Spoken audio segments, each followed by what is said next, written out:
Hey guys, before we start, a quick shout out to Alpha Dog Nutrition for sponsoring this podcast. Alpha Dog products are now available at dusupply.com, and you can use code ALPHADOG15 at checkout for 15% off and a credit for free shipping to try it yourself. Now let's get you to your podcast.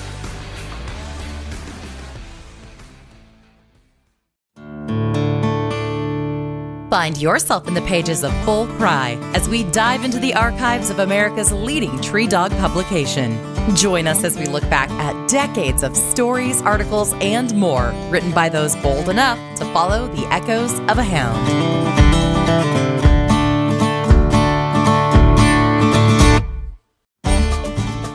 3 Days and Nights in a Cave by R.L. Lars, Beckley, West Virginia. From the January 1974 issue of Full Cry magazine.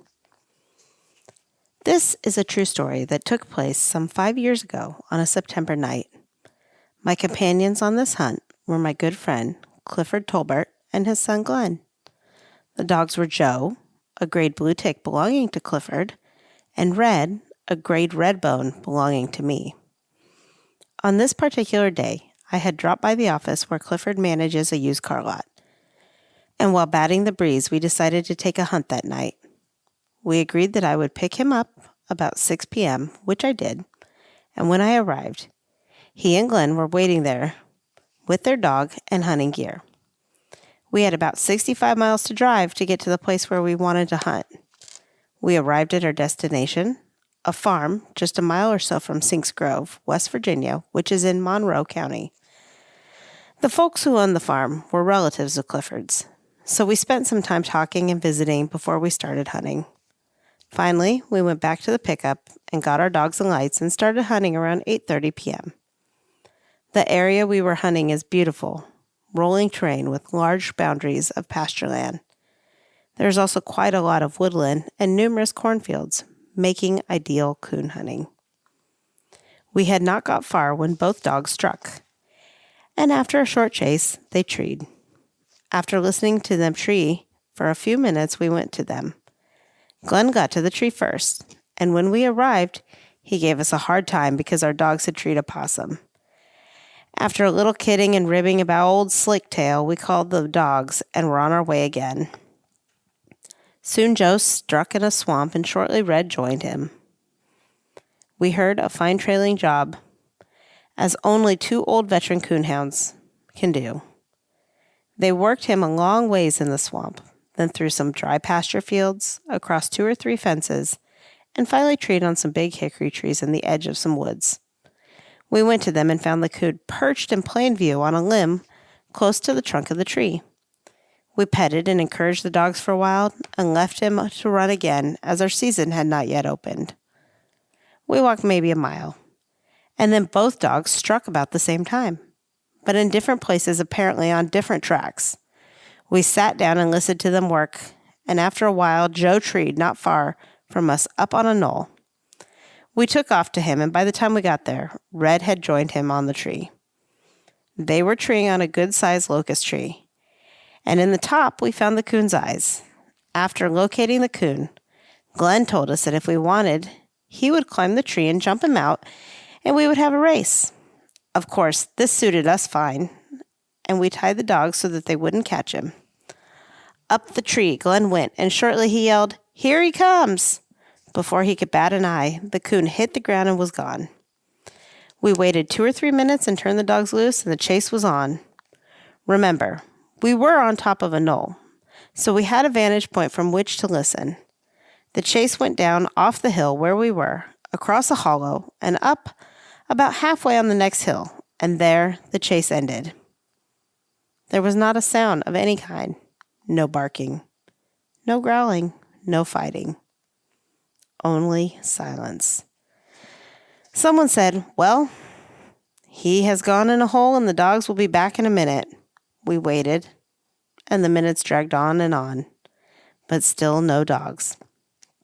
Finally, we got uneasy because of the silence and the absence of the dogs, and we began to reason that they must have somehow managed to get out of hearing without our knowing how. At this point, not knowing what else to do, we started walking and listening, all the while trying to stay on as high ground as possible so we could hear better. Now, the dogs got away from us around midnight on Thursday night, and we spent the rest of the night trying to find them, but to no avail. We all had to work on our jobs that day, so we had to give up the search temporarily. I worked the evening shift from 3 p.m. until 11 p.m. and couldn't get back. But Glenn went back on Friday night and took some other dogs with which Joe and Red had hunted. His plan was to hunt in the vicinity where we had lost our dogs and hope that they would hear the other dogs and come to them. Glenn tried this, but it was fruitless. On Saturday night, Glenn and Clifford went again and searched high and low, but still no dogs. It seems as if they had vanished into thin air or the ground had swallowed them, for there was no trace of them. On Sunday morning, Clifford called me and told me that Glenn was going back and take some friends and go over the area with a fine-tooth comb. We both agreed that if his efforts failed, there would be no more we would do other than wait and see if they would turn up somewhere. We had our names, addresses, and phone numbers on both dogs. Clifford and I were both going to church on Sunday morning, but Glenn was anxious to get the search going, and he decided to go ahead and not wait on us. I told Clifford to tell him to go as nearly as possible to the exact spot where the dogs had disappeared and to look for a hole, because I felt there was no place else for them to be. He agreed and told Glenn. When Glenn and his friends arrived at the place where we had last heard our dogs, he tried to pinpoint the exact spot. And when he did, sure enough, there was a hole just big enough for a man to crawl back into. Glenn then went back to the farmhouse and borrowed a flashlight. Upon his return, he proceeded to crawl into the hole. After he crawled a few yards, the hole began to widen, and suddenly he could stand up. He knew that he was in a full-size cave. By then, of course, he could walk and make good time, so he cautiously proceeded. When he had gone about a quarter mile, he came upon a muddy spot on the cave floor, caused by a water drip from the cave roof. There, in the mud, was a fresh dog track, and he knew he was on the right trail. Glenn then went ahead with new determination. At one point, he came upon a gaping crevice in the cave floor, which was large enough for a man to fall into. He shined his light down into the crevice but could see no bottom, so with caution he stepped across and continued. When he had gone what he estimated to be about 1 mile, he came to an intersection in the cave where one tunnel went in one direction and the other tunnel took another direction. He did not know which way to go, so he started whistling and calling for the dogs. After a few minutes, he heard a faint rumbling sound. He then called some more and listened again. Now, the rumbling sound was getting louder and closer. Suddenly, the dogs burst out of the inky darkness upon him.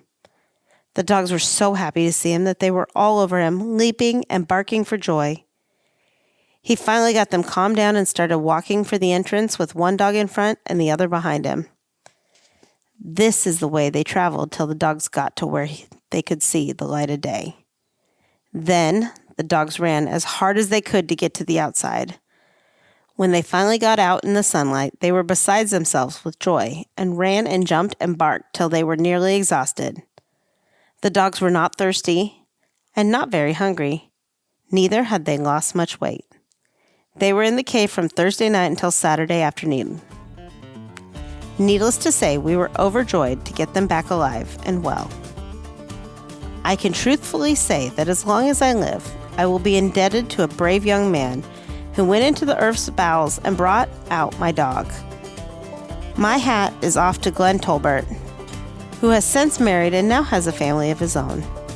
Joe and Red have both passed on and gone to wherever dogs go when they die.